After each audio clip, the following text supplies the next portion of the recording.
So now we go on to the eighth sum. Now eighth sum also, like the third and the sixth sum, is based on the conjugate method. Okay. Now as you can see, now here I cannot use the conjugate method here so much, but I can use it easily here. Okay. So what I do is I'll start with the right hand side and then move on to the left hand side. So right hand side. What is my right hand side?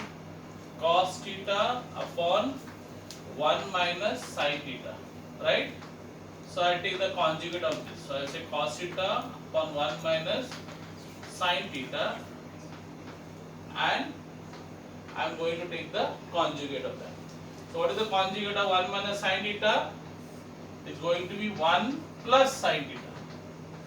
See, there cannot be a conjugate for cos theta because cos theta is single term. Conjugate is only for something like a minus b का a plus b होता है. Cos theta का तो conjugate होएगा ही नहीं. It's not possible. So it has to be, the conjugate can be only possible for the denominator here. So I'm going to, so I've got 1 minus sin theta, the conjugate will be 1 plus sin. You write 1 plus sin theta on the top also. Now look here, it is a minus b into a plus b. What is a minus b into a plus b? A square minus b square.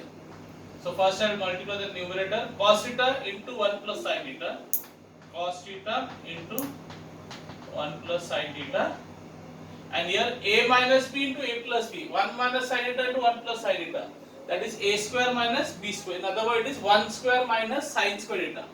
A is 1, yes or no? A is 1, B is sin theta. A is 1, B is sin theta. So a plus b into a minus b, a square minus b square. That is 1 square minus sin square theta. Now what is 1 square? 1 square is 1. So then I'll get cos theta 1 plus sin theta upon, what is 1 minus sin square theta? Cos square theta. Okay, now here you have cos theta and here you have got cos square theta. In other words, you have got two cos thetas here, and here you have got only one cos theta. So this one cos theta and this one cos theta will go. So down only what will remain? Cos theta. Now nothing will remain. So in other words, I get 1 plus sin theta upon cos theta. Because you had cos theta and here you had cos square theta, no?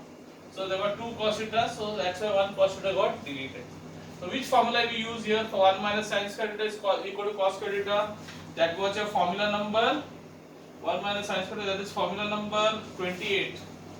So here we use formula number 28. That is what is the formula number 1 plus minus sin square theta is cos square theta. Now as I told you, what will I get? I'll break it up. So this is a plus b upon c, that will be a upon c plus b upon c, that is 1 upon cos theta plus sin theta upon cos theta. That will be, what is 1 upon cos theta? Secant theta. We all know that. Plus what is sin theta upon cos theta? Tan theta. And that is your left hand side. That is your LHS. So you began with the RHS and ended with the LHS. You can also start with the RHS and left hand side and go on to the right hand side. That is also possible. You can try it out, just just for fun, and it will be a nice experience for you. You can do this also. You can go from left to right also. I went from right to left. Clear?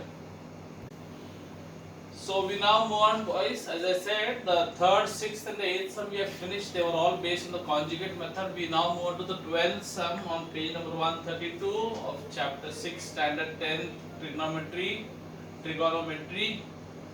Now this 12th sum is the king sum. It is, I'll say among all these sums, it is a little quite difficult sum. Or I would say, I'm not sure how to say it, maybe most difficult sum, at least in this practice set. Now this is also based on conjugate method. That's why I'm doing it. Okay, we already saw third, sixth, and the eighth sum. They were all based on the conjugate method. This also is based on the conjugate method. Now you will say, where is the conjugate method here? So you have to, I'll have to really show you how you have to use the conjugate method. Now see here, can you see here secant theta minus 1, right? And here you have got secant theta minus 1, and along with secant theta minus 1 you have got a tan theta.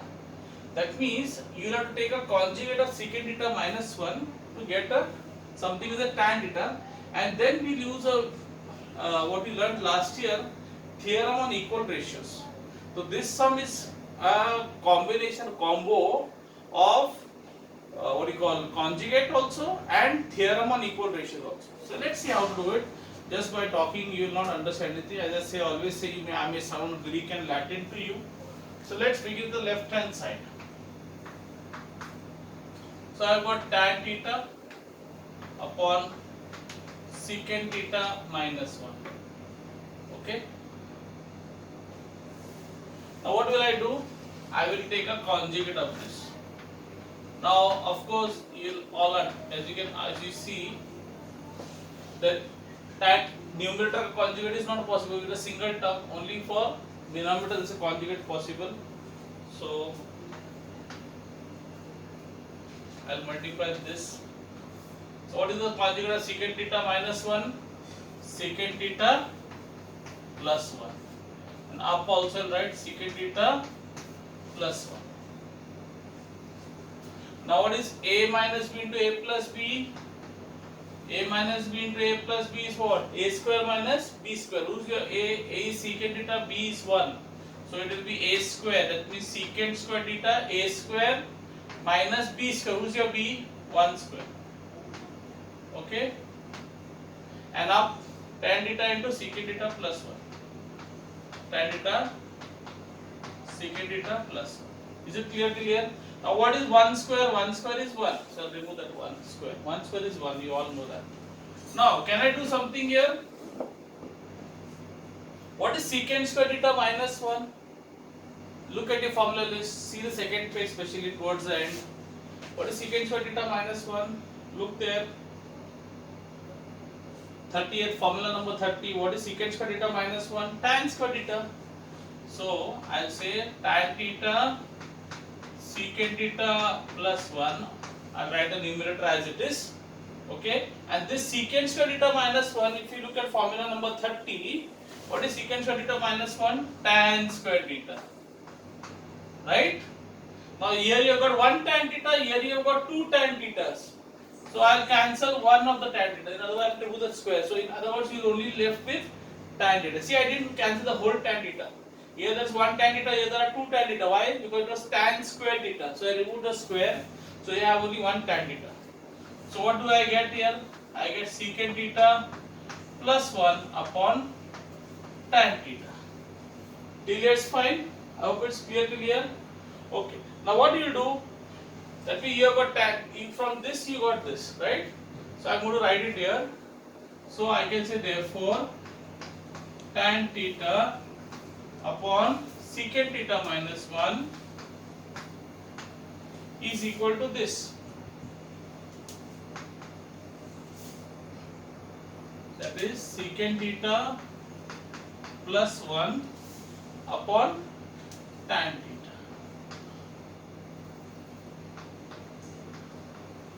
Now I'll use theorem on equal ratios. I'll keep this left hand side as it is, and these two I will add.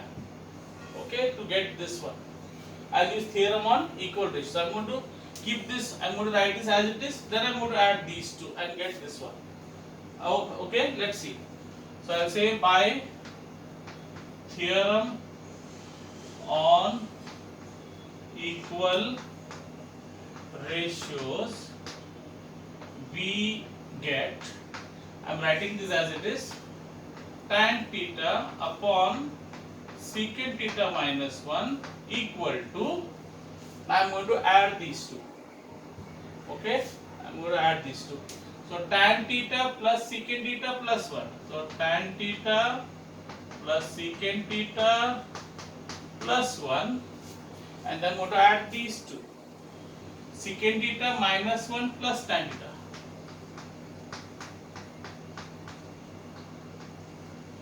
Okay, now it's the same thing. Therefore,